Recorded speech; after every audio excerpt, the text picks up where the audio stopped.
Fatihah itu mujarab. Bener Pak, mujarab Pak, cobain aja Pak. Terus gimana lagi setelah ditiup? Tutup dengan salawat Allahumma sholli ala Sayyidina Muhammad wa ala ali Sayyidina Muhammad. Lalu minta doa, ya Allah, berkahi air ini, jadikan dia obat untuk tubuhku, badanku.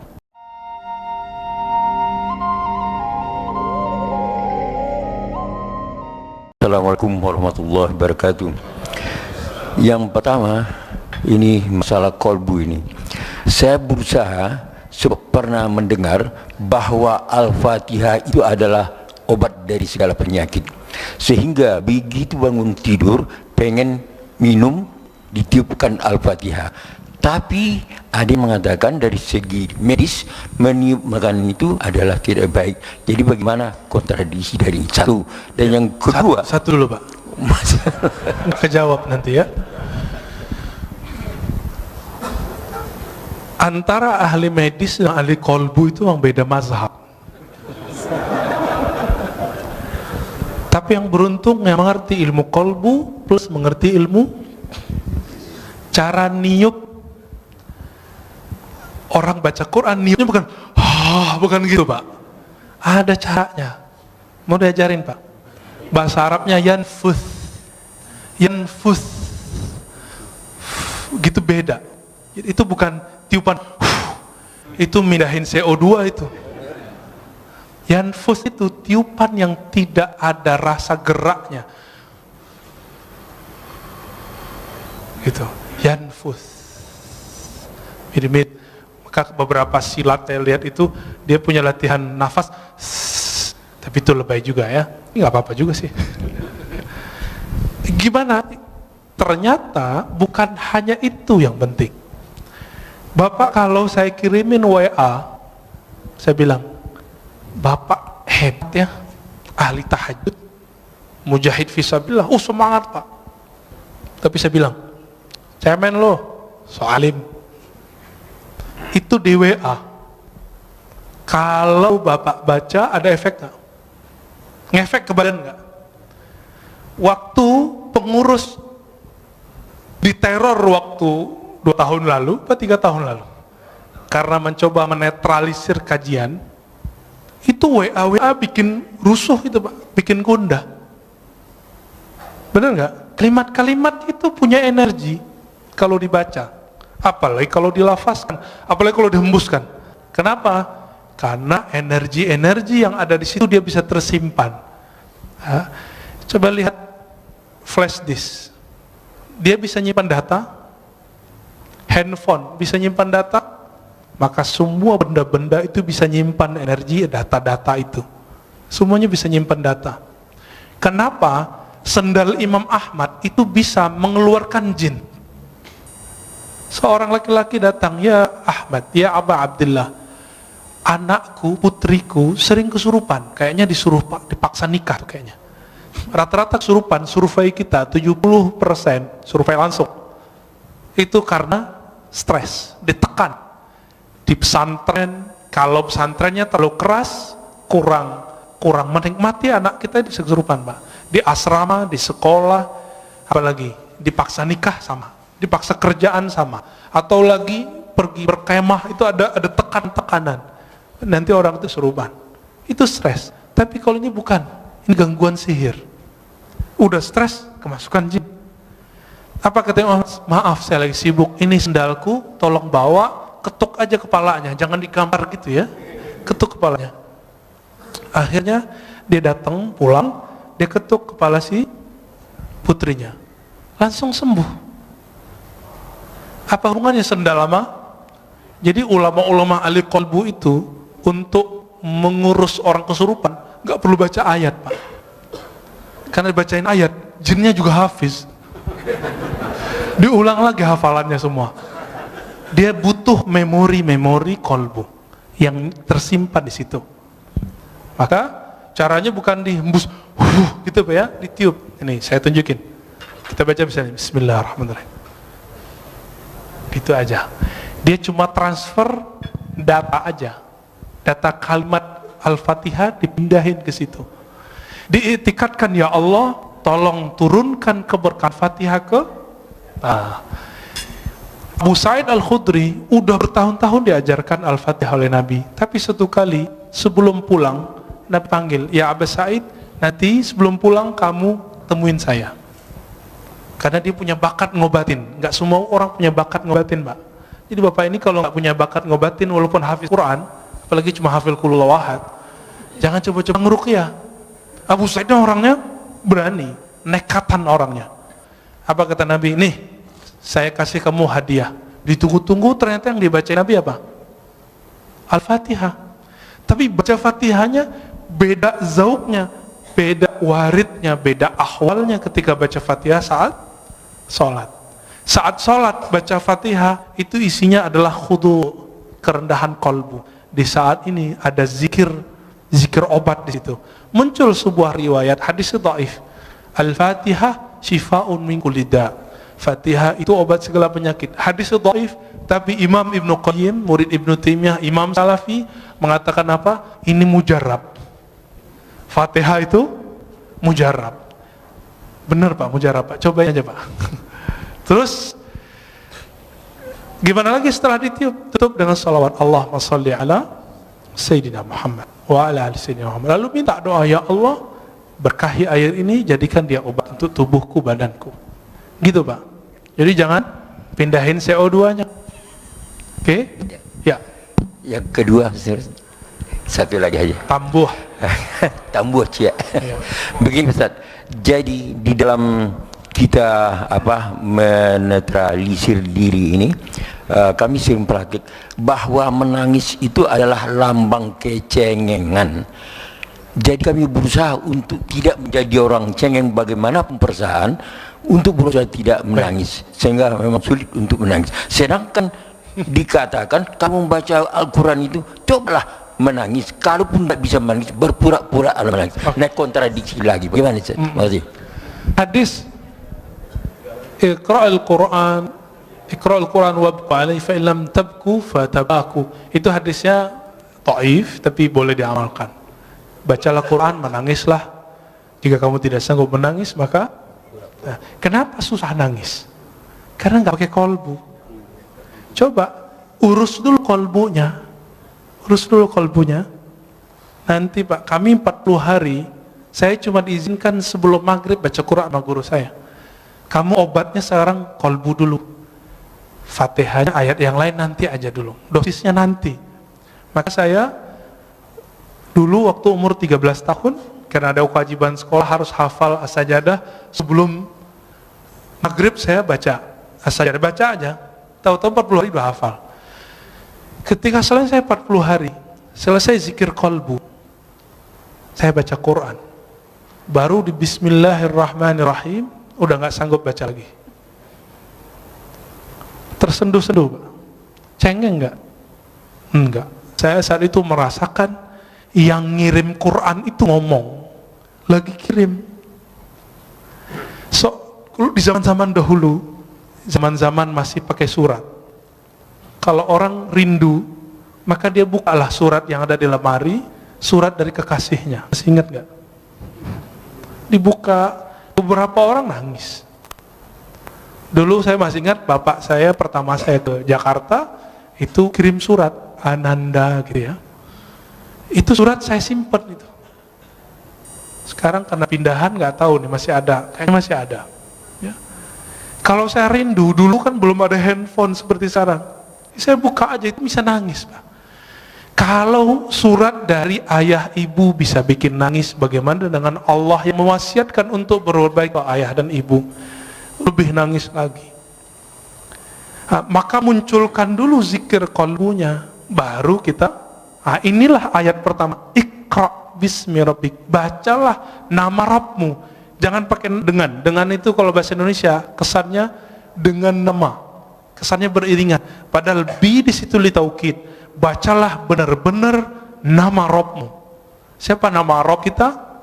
Allah, itu zikirnya Allah. Terus semakin kuat menabung nama Allah itu, karena Allah itu besar, maka akan muncul tangis. Tangis itu nggak cengeng Pak. Tangis itu satu tetesnya mampu memadamkan api neraka. Cengeng nggak? Yang cengeng tuh nangis kemana-mana, nggak bisa madamkan api neraka. Api kemarahan istrinya nggak bisa marah, Pak. Ya. Apakah itu cengeng? Tidak. Di Quran banyak sekali ayat-ayat yang menyebutkan salah satu ahwal para kekasih Allah adalah nangis. Ya bukun, ya, mereka nangis. Nah, bahkan ada sindiran orang yang suka ketawa, ya. Tertawalah sedikit, nangislah banyak. Ada ayatnya. Ini terakhir, Pak. Imam Al-Hafiz Abdul Awwal Abul Waqt As-Sijzi Al-Harawi, guru dari Ibnul Jauzi, guru imam ahli hadis, pakar hadis palsu, didatangi oleh seseorang. Dia pengarang kitab Al-Ba'un Al-Buldaniyah. Ketika dia datang, dia bilang, wahai tuan guru Abul Waqt Abdul Awwal, aku sudah lama ingin ngaji kepadamu, dan aku beruntung dapat keberkahan semajlis denganmu. Mendengar itu, Imam Abdul Awwal langsung nangis. Apa kata beliau? Lau araftani, kalau engkau mengenal aku, mazurtani, engkau tidak akan ziarahi aku. Kalau engkau tahu aibku, engkau tidak akan memandang keberkahan ada padaku. Lalu beliau nangis dan semua yang hadir nangis. Apa kata beliau? Kami dapat hadis, ribuan kali dapat hadis, tapi kalimat yang barusan kami dengar lebih kami sukai dari semua hadis yang selama ini kami dengar. Baru sebutkan hadis. Dikasih makan nggak mau makan beliau. Kenapa? Sudah nangis duluan. Jadi majelisnya ahli qalbu dari dulu itu nangis. Dan Imam Abdul Awwal ketika sakaratul maut, murid-muridnya ngumpul. Apa kata salah satu muridnya? Gurunya ini zikir dalam qalbunya, tapi muridnya nggak dengar. Kata si murid yang agak kurang sopan, si muridnya dapat hadis, lakinu mautakum la ilaha illallah, talkinkan orang yang sakarat la ilaha illallah. Wahai tuan guru, baca la ilaha illallah, kata si murid. Apa kata gurunya? Aku sudah di dalamnya, ngapain kamu tegur-tegur lagi? Aku lagi asik, jangan diganggu lagi. Lalu terus menyebut Allah, ya Allah. Dan ketika Allah itu terus dibaca dan belum meninggal dalam keadaan menyebut ya Allah. Udah. Inti la ilaha illallah di mana? Allah. Kalau enggak ada kalimat Allah, ada enggak la ilaha illallah? Nah, inilah talqin pertama yang saya dapat dari guru saya, Syekh Muhammad Nuruddin, yang tadi saya cerita di awal, yang ketika beliau wafat jadi hujan lebat. Apa kata beliau? Zikir itu intinya satu, Allah. Kan semua zikir Allah melahirkan la ilaha illallah paling tinggi, lalu bawahnya Allahu Akbar, lalu bawahnya Subhanallah, lalu bawahnya Alhamdulillah, lalu di bawahnya la haula wa quwwata illa billah, semuanya Allah, Allah, Allah. Maka kalau zikir nggak ada Allahnya, zikirnya hampa. Maka mulai dari zikir kolbu, insya Allah kolbunya selamat. Nanti Bapak bisa nangis, Pak. Ya, ada lagi. Ini khusus majelis senior nih ya. Pantasan remisa buat majelis senior. Bismillahirrahmanirrahim. Ustaz. Ya. Assalamualaikum warahmatullahi wabarakatuh. Assalamualaikum warahmatullahi. Saya pagi ini dapat guru kolbu nih. Alhamdulillah. Ya, alhamdulillah. Guru Bapak di samping, Pak. Ini saya kenal beliau 40 tahun yang lalu, Pak. Yang ahli kolbu beliau, Pak. 40 tahun yang lalu bersama beliau saya. Alhamdulillah. Ustadz Siregar. Ya. Beliau masih bujangan waktu itu, Pak. Ya. Sekarang istrinya masih satu, Pak. Satu, alhamdulillah. Ya. Putranya satu. Tadi saya sempat ngobrol sama beliau, luar biasa. Tolong, Pak, pada saat Pak Ustaz menemukan belajar kolbu itu, siapa cerminnya? Sekian. Wassalamualaikum warahmatullahi wabarakatuh. Ini tanya bertanya itu, Pak, ya. Saya jawabnya dua. Tapi itu tergantung makomnya kita. Maka yang Bapak rasakan, yang guru Bapak katakan sebelumnya, itu belum tentu yang saya dapatkan. Oke?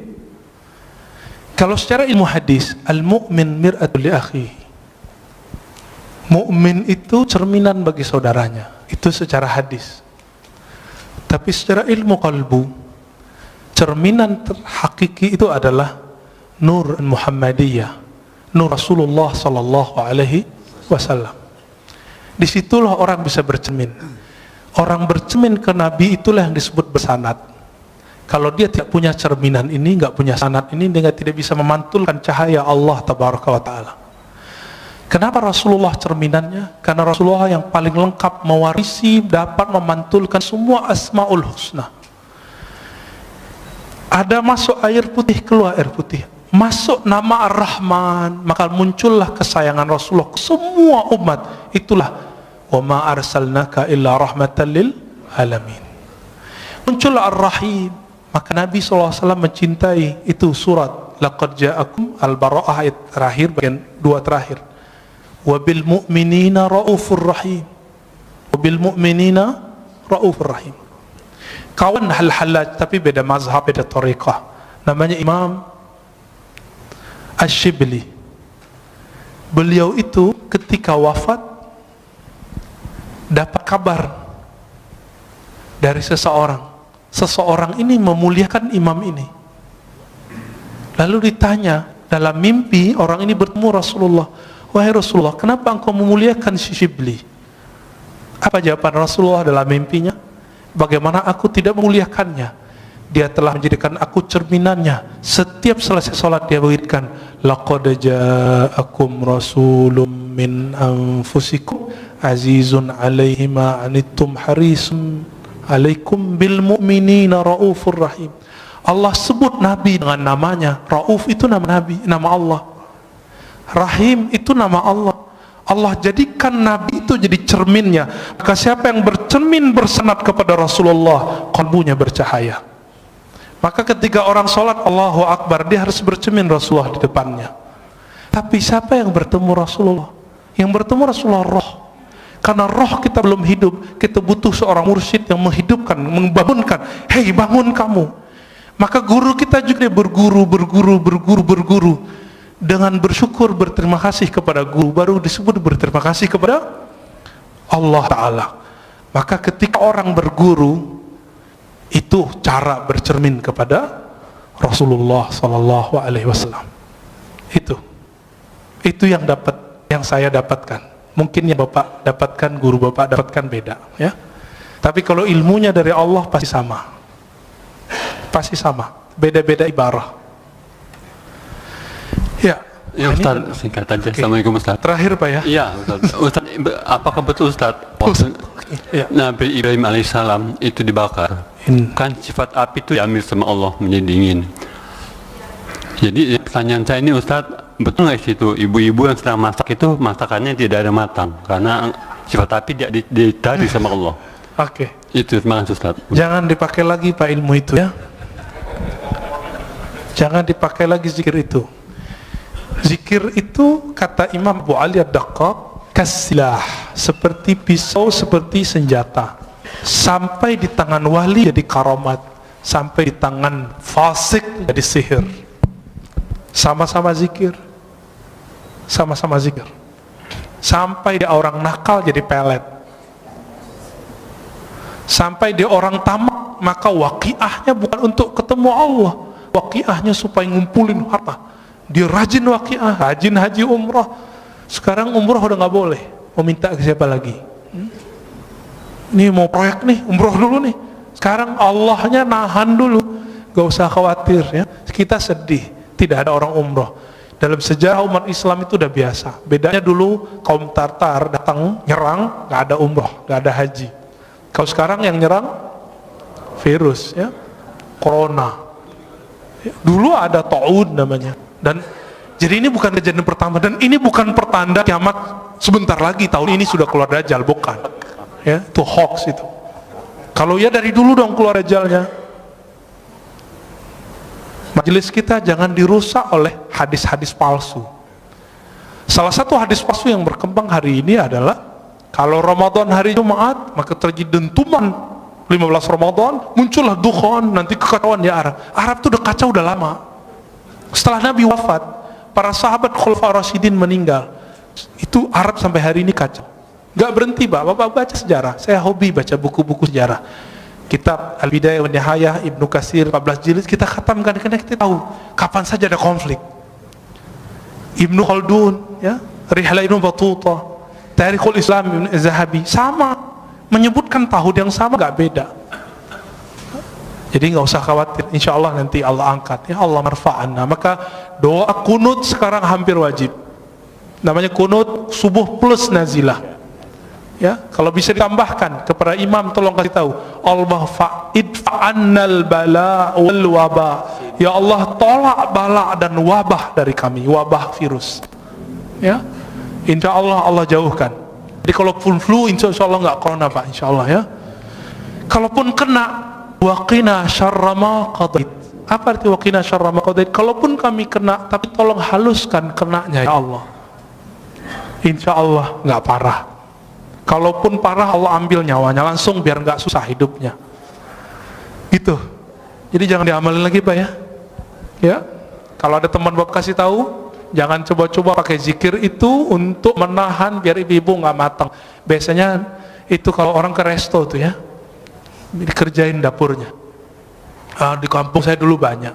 Sekarang orang-orang udah banyak yang soleh Pak. Ya.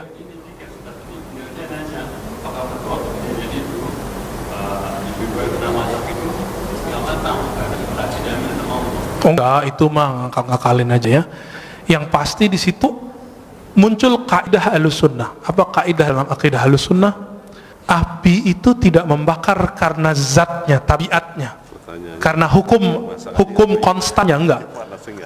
Tapi api itu membakar karena izin Allah. Apa kalimatnya? Ayatnya gimana Ustaz? Ya nar kuni bardan wa salaman ala Ibrahim. Wahai api, jadilah kamu kuni itu kan asalnya kun, karena nar itu dia bukan benda yang berakal, disebut kuni, disebut dia feminim pakai ya, kuni, hendaklah kamu menjadi keadaannya dingin. Maka kalau api selama ini panas itu karena Allah emang titahkan kamu bakar. Sampai sekarang di kampung kita masih banyak ilmu debus, nggak pakai sihir. Cuma pakai sholat 2 rakaat, zikir sesaat, mereka langsung nggak kebakar. Tapi kita cek di luar itu nggak bisa dia ya. Itu cuma karena dia zikir. Dia lagi ngamalin Bismillahirrahmanirrahim, ya duru, ingin bukti. Jadi dia lagi ngamalin ilmu Nabi Ibrahim. Ya Allah, saya pengen bukti kalau benar ayat ini, benar hadis ini, kalau siapa yang bersama Allah tidak ada yang menyakitinya, buktikan aku ambil api, jangan bakar diriku. Betul. Dan saya punya guru itu. Coba alhamdulillah ibu saya dulu larang. Almarhumah ibu saya mengatakan, kamu mau jadi apa? Gak usah belajar itu. Lalu ketemu guru kami yang lain, Maulana Kasril namanya, mau jadi emosional atau jadi penyabar? Saya jawab, ya penyabar lah. Kalau mau jadi penyabar, hindari ilmu-ilmu kebatinan, meskipun boleh secara hukum syariat. Makanya saya nggak belajar ilmu-ilmu aneh Pak. Ini belajarnya ilmu silat lidah aja. Ya, jadi tidak benar semua api saat itu cuma satu api, tidak semua api. Ya, siapa juga yang masak saat itu?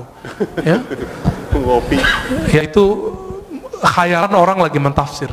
Terakhir Pak Mirwan. Assalamualaikum warahmatullahi wabarakatuh. Assalamualaikum. Tadi Ustaz katakan Sayyidina Umar ya minta kepada Bilal supaya azan mengingatkan kita kepada Rasulullah sallallahu alaihi wasallam. Kebetulan tadi juga imam kita Hasanuddin Sinaga jadi imam. Sinaga apa Siregar? Sinaga, sorry. Kita rindu suara beliau ini. Karena tahun 97 dulu beliau ini imam di sini. Alhamdulillah. Makanya kita rindu. Ini siapa yang bawa ini? Bang Adek tadi ya. Kalau bisa sering-sering bawa Bang Adek. Alhamdulillah. Yang kedua mengenai tunggu dulu. Alhamdulillah lupa. Iya. Tadi apa ya? Mengenai suluk tasawuf di kampung saya itu banyak Ustaz. Oh iya. Ya. Cuma kami dulu sebagai pemuda menganggap ini ilmu Apa ini? apa ini pelajarin ini. Nah, Ya. setelah di Jakarta ternyata Pak Ustadz memberikan yang sebenarnya, ya bagaimana ilmu itu dilakukan, sehingga Pak Ustadz yang masih muda, masih seumuran anak saya, tapi emosinya tidak tinggi, sementara saya masih meletup-letup ini. Gimana kira-kira Ustaz? Demikian. Assalamualaikum warahmatullahi wabarakatuh. Assalamualaikum warahmatullahi wabarakatuh. Betul, orang berguru, berlatih, bersanad, istiqomah, dia melewati umur fisiknya.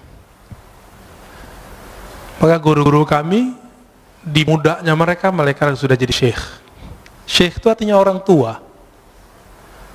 Dan saya dikasih gelar syekh oleh guru saya umur 27. Umur saya sekarang 34. Jadi masih jauh dibandingkan imam kita. Tapi umur 12 tahun saya sudah belajar zikir, alhamdulillah. Umur 13 kita riyadhah. Dan riyadhah itu latihan itu, riyadhah artinya latihan yang berulang-ulang. Kami kerjakan sampai hari ini. Sampai hari ini. Kami nggak perlu banyak-banyak ilmu, dikit tapi kami amalkan. Zikir itu dari pangkal sampai ujung, zikir intinya cuma Allah. Maka kami zikir Allah setiap hari. Itu aja setiap hari. Guru saya mengatakan, hei, kamu mau bahas apa saja, semua wali zikirnya ini. Betul, kita udah ketemu banyak wali-wali Allah, dan semua zikirnya ini. Nggak lepas dari nama ini. Dan ternyata inilah warisannya Nabi Muhammad SAW, yang orang banyak lupa. Orang kalau nuzul Quran cerita apa, nggak cerita zikir. Ya, orang cerita zikir, bahasnya sunnah bid'ah lagi, nggak jadi zikir-zikir. Ya, yang di kampung bapak itu, bapak yang Aceh kan, ya, itu ada Syekh Muda Wali. Syekh Muda itu gelar khas orang Sumatera Barat. Jadi orangnya masih muda, dia disebut Syekh tapi muda, maka disebut Syekh Muda, Syekh Muda Wali. Tapi tinggal di Aceh, orang Jamek, tamu orang Aceh. Tapi mereka entah lebih tua dari orang Aceh, Pak. Karena orang Aceh kan campuran. Ada yang India, Pakistan, bahkan macam-macam di situ. Arab apalagi. Jadi kalau orang Aceh rasis nggak boleh. Kenapa? Semua kita pendatang di tanah ini. Siapa yang tahu kita ini asli Jawa, Sunda, Padang, Kalimantan? Siapa yang tahu? Dicek genetiknya, ternyata wong Cino. Ya, ini matanya mata sipit-sipit semua. Tapi benci Cina kan aneh. Benci Arab, ternyata hidungnya ada sedikit Arabnya. Tuh. Jadi kita nggak boleh rasis. Nah, baca Al-Hujurat berkali-kali, lita'arafu. Nggak boleh di situ rasis. Bapak saudara maka Allah, Syekh Muda Wali itu dulu belajar ke Syekh Hashim Buayan. Seingat saya ya, beberapa syekh-syekh yang lain, kemudian langsung ngambil ke Jabal Abi Qubais di Mekah. Jadi dulu orang kalau mau suluk, itu itikafnya 40 hari. Di sekarang yang jadi istananya raja, keluarga-keluarga pangeran itu. Depan Masjidil Haram itu ada Jabal Abi Qubais. Dulu di situ mereka latihan zikir. Semua tarekat di situ. Terakhir yang masih mengijazahkan tarekat di sana, itu Syekh Muhammad Yasin Al-Fadani. Beliau menyimpan 66 tarekat. Bukan 40. 66 thariqah, dan masing-masing thariqah beda suluk. Nah, kembali ke yang tadi, ini kesimpulan kajian tadi. Kenapa thariqah itu banyak? Karena rahasia datang ke kolbu itu beda-beda. Warisan yang dia dapat dari Nabi pun beda-beda. Tapi zikir yang paling tua yang kami tahu cuma 2. Subhanallah, Allah, la ilaha illallah. Itulah kata Nabi Musa. Nabi Musa mengatakan, ya, ini sebagai ikhtitam kita, ya Rob, ajarkan aku satu zikir yang spesial. Apa kata Allah? Qul la ilaha illallah. Lalu kata Nabi Musa, ya Allah, ini kan zikir semua orang zikir ini. Apa kata kata Allah Ta'ala? Hei Adam, hei Musa, inilah la ilaha illallah, zikir yang dipakai oleh hamba-hambaku yang spesial, yang dari dulu Nabi Adam sampai ujung nanti akhir kenabian, akhir kewalian, semuanya zikirnya la ilaha illallah. Maka dikatakan dalam hadis tentang Mahdi, setelah selesai Mahdi meninggal, Nabi Isa wafat, zaman berubah. Orang hanya tahu satu kalimat, mereka nggak tahu lagi sholat, haji, umrah udah nggak tahu.